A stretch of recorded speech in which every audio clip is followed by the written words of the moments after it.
कहा था कि 240 सीटों के बाद मोदी कमजोर पड़ गए। आज वो अपना माथा पीट रहे होंगे बॉस, क्योंकि अपने तीसरे टर्म में नरेंद्र मोदी और ज्यादा मजबूत और सशक्त इरादों के साथ काम करते दिख रहे हैं। और बीते कुछ दिनों से जो एक के बाद एक एक्शन हो रहा है, उसने विपक्षी खेमे में तूफान ला दिया। पहले वक्फ संशोधन एक्ट पास हुआ, फिर कल सोनिया और राहुल पर ईडी की चार्जशीट का तूफान अभी थमा भी नहीं था कि आज बंगाल और वक्फ एक्ट को लेकर बड़ी खबरें आ गई। आज पूरे देश की नजर सुप्रीम कोर्ट पर टिकी हुई थी कि क्या सुप्रीम कोर्ट आज मोदी सरकार के वक्फ कानून पर रोक लगा देगा या फिर वक्फ कानून पर रोक लगाने से इनकार करके इंडी गठबंधन, ओवैसी और मौलानाओं की ब्रिगेड को बड़ा झटका देगा। क्योंकि अब वक्फ कानून पर आखिरी लड़ाई सुप्रीम कोर्ट में ही लड़ी जानी है। भाई सड़क पर जो हो रहा है उसको तो मोदी शायद निपट लेंगे, लेकिन वक्फ कानून की आखिरी अग्नि परीक्षा सुप्रीम कोर्ट से पास होनी। वक्फ कानून को लेकर आज सुप्रीम कोर्ट में क्या क्या हुआ उसकी पूरी डिटेल आपके सामने रखूंगा। लेकिन आज सुप्रीम कोर्ट ने वक्फ एक्ट के विरोधियों को कैसे करारा झटका दिया उसके बारे में पहले आपको बता देता हूं। सुप्रीम कोर्ट में आज जो कुछ बड़ी बातें हुई, पहली बड़ी बात, सुप्रीम कोर्ट ने वक्फ कानून पर रोक नहीं लगाई। दूसरी बड़ी बात, कोर्ट ने आज अंतरिम आदेश नहीं दिया, कल भी सुनवाई जारी रहेगी। और तीसरी बड़ी बात, कोर्ट ने वक्फ कानून पर जो हिंसा हुई उसे लेकर चिंता जताई है और कहा कि हम इस पर फैसला लेंगे। इधर सुप्रीम कोर्ट में वक्फ एक्ट विरोधी इकोसिस्टम के धागे खुल रहे थे, जिसके बारे में एक एक करके डिटेल आपको आगे बताऊंगा। लेकिन उधर बड़ी हलचल बंगाल को लेकर भी मची हुई। कल रात प्रधानमंत्री नरेंद्र मोदी अचानक राष्ट्रपति द्रौपदी मुर्मू से मिलने पहुंच गए। अभी इस मुलाकात की वजह पता लगाई जा रही थी कि उधर जेपी नड्डा के घर पर अमित शाह, राजनाथ सिंह ये सब पहुंच गए और लंबी मीटिंग चली। आप देखिए जेपी नड्डा के घर की तस्वीर कल रात। अब इन दोनों ही चीजों से हड़कंप मच गया कि भाई मोदी शाह के दिमाग में चल क्या रहा है।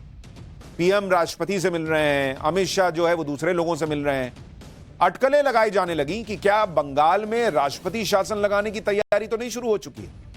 क्या कैबिनेट में रीशफल तो नहीं होने वाला है? क्या कोई और बड़ा फैसला है जिसकी तैयारी में है मोदी सरकार?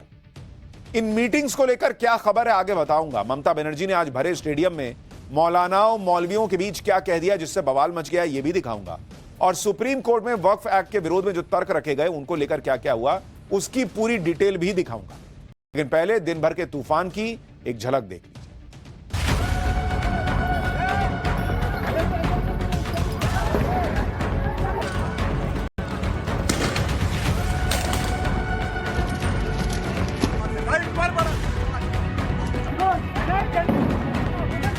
बंगाल में बीजेपी पोलराइजेशन करने चाहता है, जैसे हमारा गवर्नमेंट चला जाए और वो आने से आपको तो खाना भी बंद कर देगा।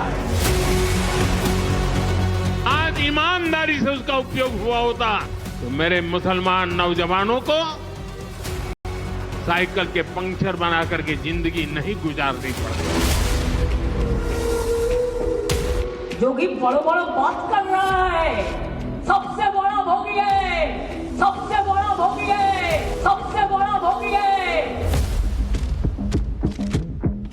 अरे लातों के भूत बातों से कहां मानने वाले हैं, लेकिन सेकुलरिज्म के नाम पर इन लोगों ने दंगाइयों को दंगा करने की पूरी छूट दे रखी है।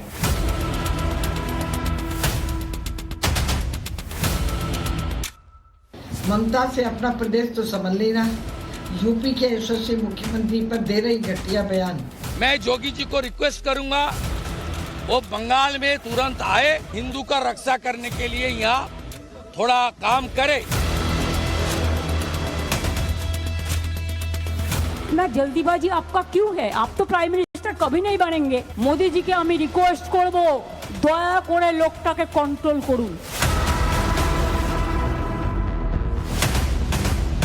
बंगाल में आकर कहूंगा ये राजनीतिक हिसाब किताब का अखाड़ा नहीं है, छाती पर ठोक कर कहूंगा ज्यादा सिखाएंगे।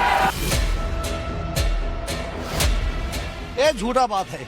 मुर्शिदाबाद में मेरा रिलेटिव बहुत है, हम फोन करके ले एक ही बात बोलते हैं, हम लोग यहाँ सब ठीक है। These are the result of this, unmindful political statements given by Mamata Banerjee and some of the political leaders. माँ दुर्गा की पूजा मनाने वाला बंगाल, दीदी ने उसको बर्बादी के कगार पर खड़ा कर दिया।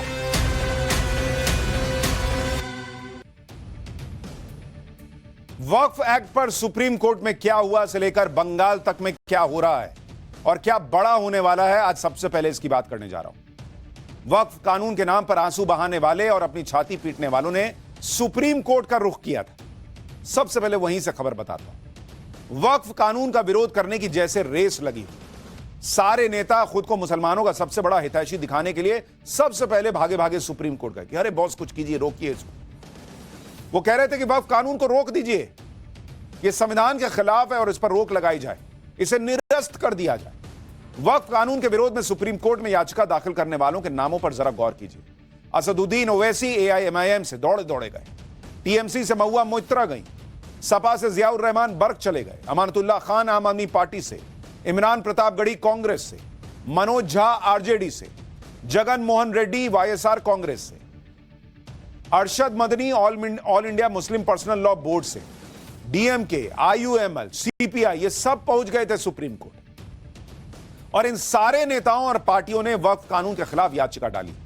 कपिल सिब्बल और अभिषेक मनु सिंघवी जैसे बड़े बड़े वकीलों ने सुप्रीम कोर्ट में इनकी तरफ से आज दलीलें पेश की। वक्फ कानून को लेकर सुप्रीम कोर्ट में क्या क्या हुआ, आज उसकी एक एक डिटेल आपके सामने रखने जा रहा हूं।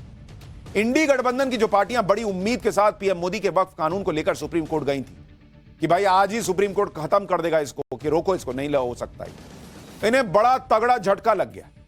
दरअसल सुप्रीम कोर्ट में सुनवाई के दौरान याचिकाकर्ताओं ने वक्फ कानून पर रोक लगाने से जुड़ी याचिकाओं पर सुनवाई की मांग की। इस पर चीफ जस्टिस ऑफ इंडिया ने कहा कि अब वो कानून पर रोक की मांग को लेकर किसी याचिकाकर्ता को नहीं सुनेंगे।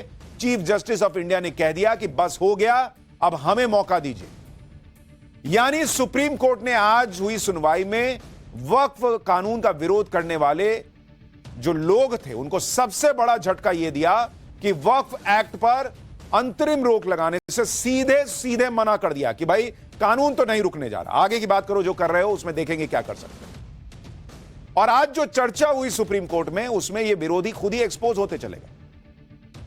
वक्फ कानून के विरोधी बात बात पर संविधान और संविधान के आर्टिकल 26 की दुहाई देते हैं।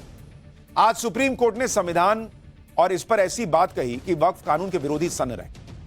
कपिल सिब्बल ने कहा कि नए वक्फ कानून की धारा 3 का सेक्शन A सब सेक्शन 2 के मुताबिक वक्फ अल औलाद का प्रावधान महिलाओं को विरासत से वंचित नहीं करेगा।